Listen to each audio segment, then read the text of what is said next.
네, 우리 말라기 3장 13절부터 18절까지 우리 한 절씩 저 여러분들이 교독하겠습니다. 저부터 읽겠습니다. 말라기 3장 13절부터 18절입니다. 여호와가 이르노라, 너희가 완악한 말로 나를 대적하고도 이르기를 우리가 무슨 말로 주를 대적하였나이까 하는도다. 이는 너희가 말하기를 하나님을 섬기는 것이었되니 만군의 여호와 앞에서 그 명령을 지키며 슬프게 행하는 것이 무엇이 유익하리요. 지금 우리는 교만한 자가 복되다 하며 악을 행하는 자가 번성하며 하나님을 시험하는 자가 화를 면한다 하노라 함이라. 그때 여호와를 경외하는 자들이 비차에 말하매 여호와께서 그것을 분명히 들으시고 여호와를 경외하는 자와 그 이름을 존중히 여기는 자를 위하여 여호와 앞에 있는 기념책에 기록하셨느니라.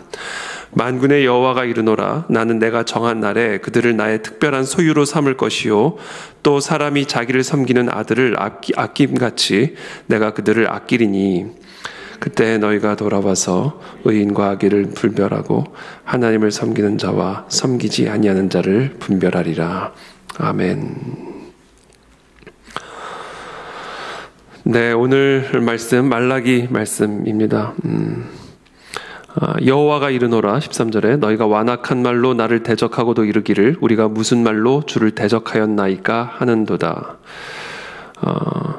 완악한 말로 주를 대적하였다 이렇게 얘기를 하죠.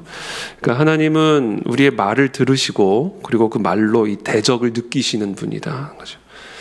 사람이 어떻게 하나님을 대적하는가? 말로 하나님을 대적한다라는 사실을 우리는 꼭 기억해야 합니다. 이 말 때문에 그래서 죽을 수 있고, 이 말 때문에 망할 수 있고, 말 때문에 하나님의 저주를 받을 수 있음을 우리는 반드시 기억해야 합니다. 왜냐하면 우리가 하나님을 대적하는 길, 우리가 하나님을 뭐로 대적하겠습니까? 뭐 칼로 대적을 하겠습니까?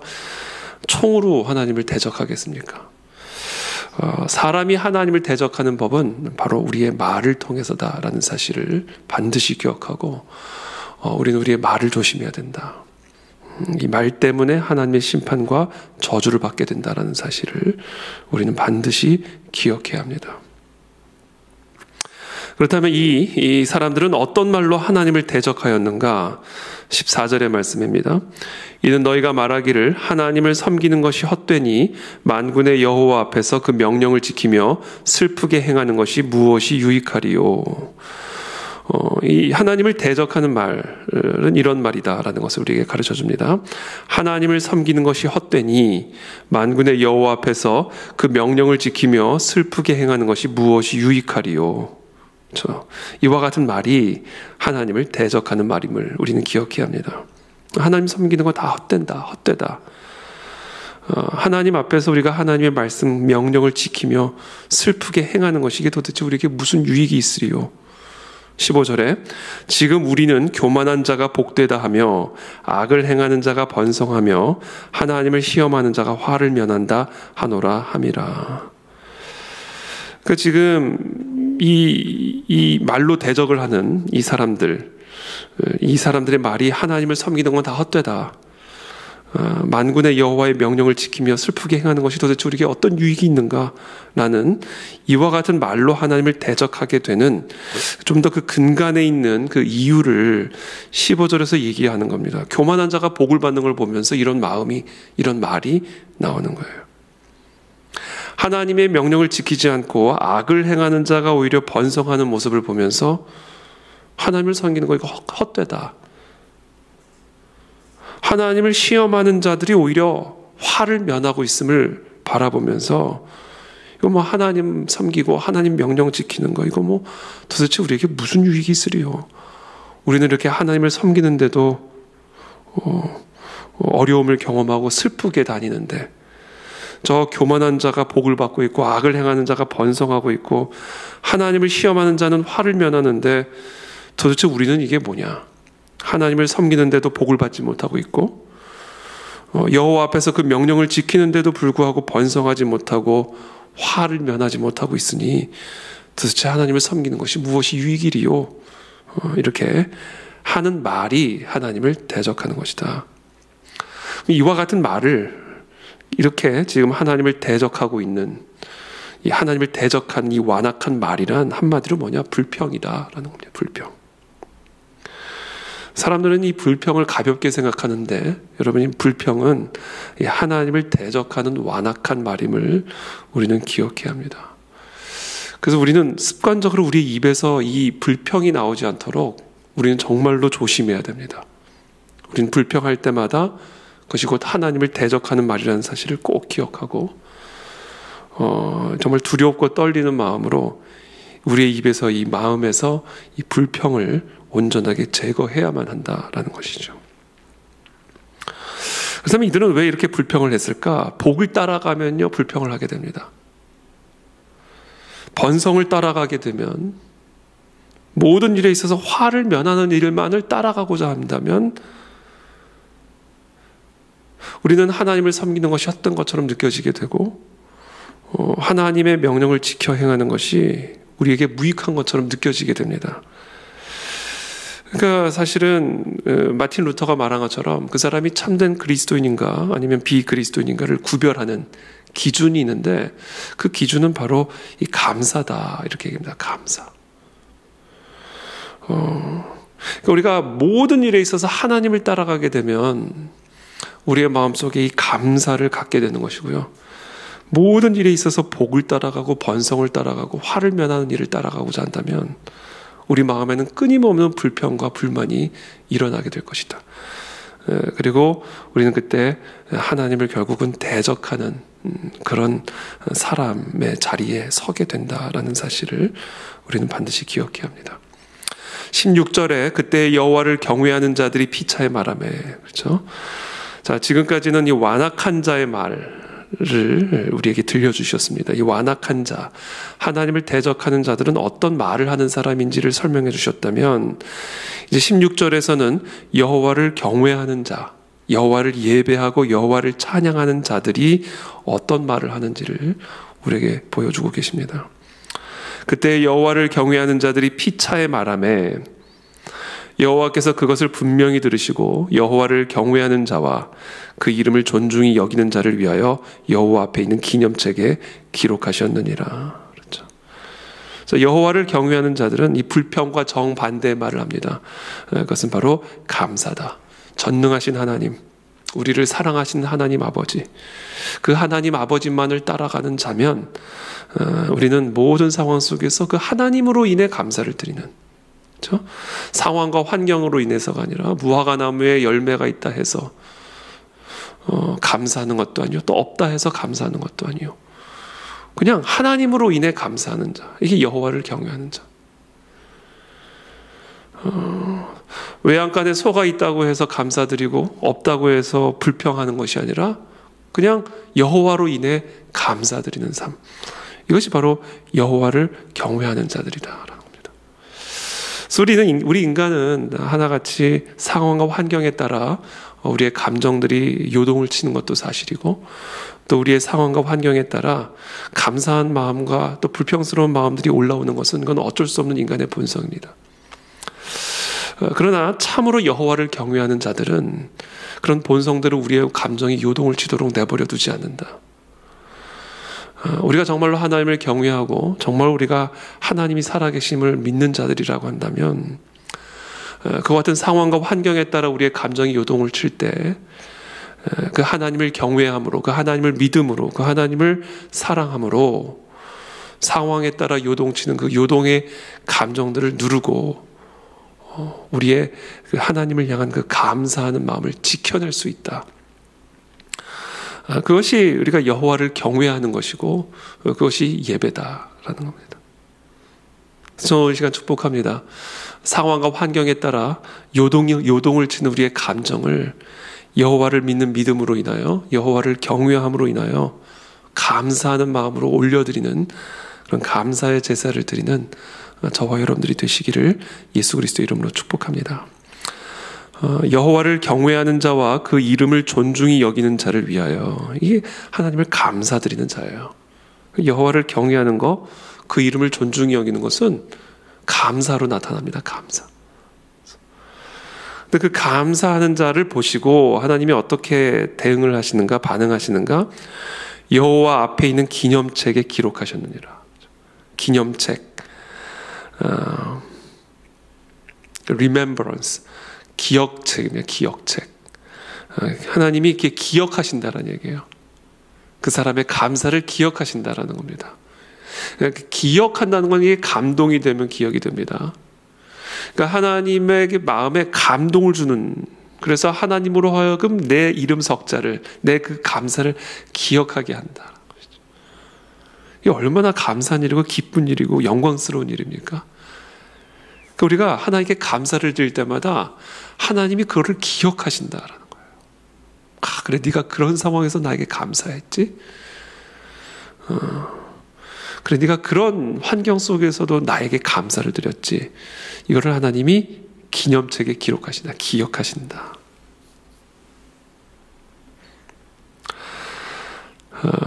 헨리 포드에게, 그 시골에 사는 한 여교사가 헨리 포드에게 이제 편지를 보내서 우리 학교에 이 피아노 한 대를 좀 기증해 줄 것을 요청하는 편지를 보낸 일이 있었습니다. 근데 그때 이 헨리 포드가 이제 회사 사규에 따라 10센트를 보내준 거죠. 그 당시 10센트가 어떤 가치가 있었는지 전 잘 모르겠습니다만, 여하튼 그 당시 이 사규에 따라 10센트를 이 여교사에게 보내줬어요. 근데 이 여교사가 그 10센트를 받고는 그것을 가지고는 피아노를 살 만한 돈은 아니었던 것 같아요. 그 당시에도. 10센트가 뭐 예나 지금이나 뭐 얼마나 큰 돈이었겠습니까? 근데 이 여교사가 그걸 가지고 이제 보리 씨를 사가지고요, 학생들과 함께 밭에다 그 보리를 심었습니다. 그 10센트에 해당하는 뭐 살 수 있는 걸 산 모양이에요. 그래서 그 보리 씨를 사다가 이제 밭에다 그 씨를 뿌려서 보리 씨를 그 보리를 재배한 거죠. 그 재배한 것을 가져다가 헨리 포드에게 감사의 표현으로 보내줬어요. 그때 이 헨리 포드가 마음에 감동이 된 거예요. 얼마나 많은 사람들에게 도움을 줬겠어요.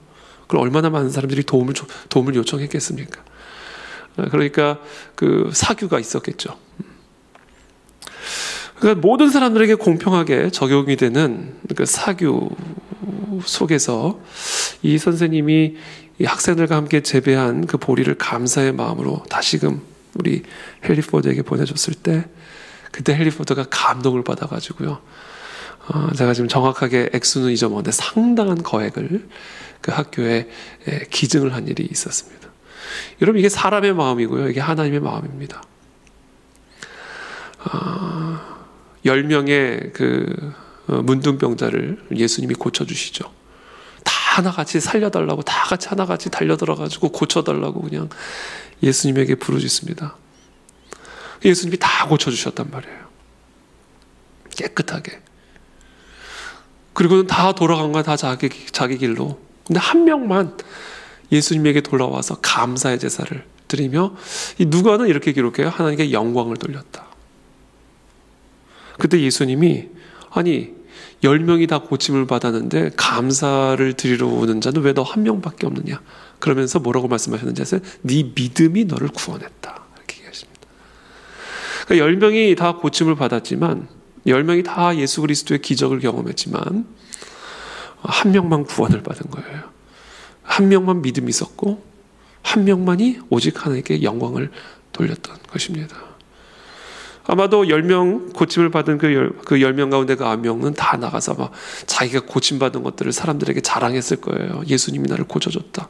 너 나 알지 않냐? 근데 내가 고침을 받았다. 예수님이 하신 일이다. 아마도 그렇게 이야기하지 않았겠습니까? 그런데 정말로 하나님께 영광을 돌린 사람은 예수님께로 돌아와서 감사를 드린 사람. 감사합니다, 주님. 나 고쳐주셔서 감사합니다라고 그 감사의 고백을 했던 그 한 사람만이 하나님께 영광을 돌렸고, 그 한 사람만이 믿음으로 말미암아 구원을 받게 되는 것을 우리는 보게 되는 것입니다. 이게 감사예요. 감사해서 이 감사라는 게 하나님의 마음에 감동을 준다는 사실을 우리는 꼭 기억하고, 그것에 따르는 보상이 있음을 우리는 반드시 기억해야 합니다. 마치 헨리 포드가 모든 사람들에게 동일하게 10센트를 보내줬지만 그것에 따른 감사의 표시를 받았을 때 그것이 헨리 포드의 마음을 감동하고, 이 재벌이 그 감사의 반응하는 이와 같은 것이 결국 하나님의 마음이다라는 것이죠. 17절에 만군의 여호와가 이르노라 나는 내가 정한 날에 그들을 나의 특별한 소유로 삼을 것이요 또 사람이 자기를 섬기는 아들을 아낌같이 내가 그들을 아끼리니. 그렇죠? 나의 특별한 소유, 보물이다라는 얘기입니다. 보물, 내가 보물처럼 여길 것이다. 내가 정한 날에 그들을 나의 보물로 삼을 것이요. 보물은 특별한 대우를 받습니다. 우리들에게 있는 일반적인 것과 보물은 받는 대우가 다르죠. 그러니까 내가 나에게 감사하는 자, 불평불만이 아니라 감사하는 자를 기념책에 기록하고 내가 그를 특별한 소유로 삼을 것이요 사람이 자기를 섬기는 아들을 아낌같이 내가 그들을 아끼리니 이렇게 얘기합니다. 그때 너희가 돌아와서 의인과 악인을 분별하고 하나님을 섬기는 자와 섬기지 아니하는 자를 분별하리라. 그러니까 이런 보물처럼 특별한 대우를 받게 됩니다. 그러면서 결론적으로 오늘 이렇게 말씀합니다. 너희가 돌아와서 의인과 악인을 분별하고. 자, 의인과 악인을 무엇으로 분별하는가? 하나님을 섬기는 자와 섬기지 아니하는 자를 무엇으로 분별하는가? 자, 의인과 악인의 분별의 기준은 바로 불평과 감사임을 오늘 이 본문이 우리에게 말씀하고 있습니다. 하나님을 대적하는 말과 하나님을 찬양하는 말, 하나님을 섬기는 자와 섬기지 않는 자, 의인과 악인을 하나님은 무엇으로 분별하시는가? 그 사람의 말, 그리고 그 말을 통해서 분별을 하시는데 감사의 말과 불평의 말을 기준으로 하나님은 의인과 악인을 분별하셔서 그것에 합당한 대우를 해주시는 것을 오늘 이 본문은 우리에게 분명하게 가르쳐주고 있습니다. 이스라엘 백성들이 광야에서 망한 이유는 불평 때문이었습니다. 이 불평은 하나님으로 하여금 사람을 죽이고 싶게끔 만들었다. 그리고 실제로 죽이셨다. 이 불평이에요. 그러니까 이 불평을 향한 하나님의 마음을 우리는 아셔야 됩니다. 하나님을 불신하는 것이고 하나님을 경멸하는 것이고 하나님을 대적하는 말이기 때문에 하나님으로 하여금 사람을 심판하도록 충동질하게 하는, 이게 바로 이 불평하는 말임을 우리는 이스라엘의 역사를 통해서 분명하게 볼 수가 있게 되는 것이죠. 그래서 오늘 우리가 함께 기도하며 나아갈 때 하나님 감사함으로 나가기를 원합니다. 감사함으로. 이 기도의 역사, 하나님의 역사를 일으키는 키가 바로 감사였습니다. 다니엘이 왕의 조서에 정말 기도하는 자를 사자굴에 집어넣는 것을 승인하는 왕의 조서에 직인이 찍힌 것을 알고도 기도를 하죠. 근데 그때 어떻게 기도했는가? 감사함으로 기도했다 이렇게 했어요. 감사함으로. 요나가 물고기 뱃속에 들어갔을 때 감사함으로 주께 서원했다 이렇게 했습니다. 이 감사는 기적을 여는 열쇠입니다. 왜냐하면 하나님은 감사하는 자로 인해 마음의 감동을 받으시고 그 사람의 이름을 기억하셔서 보물처럼 아끼시기 때문이다. 그래서 오늘 이 새벽에 하나님께 모든 것을 감사함으로 아뢰고 감사함으로 나아가 하나님의 놀라운 은총을 경험하는 저와 여러분들이 되시기를 예수님의 이름으로 축복합니다. 함께 기도하겠습니다.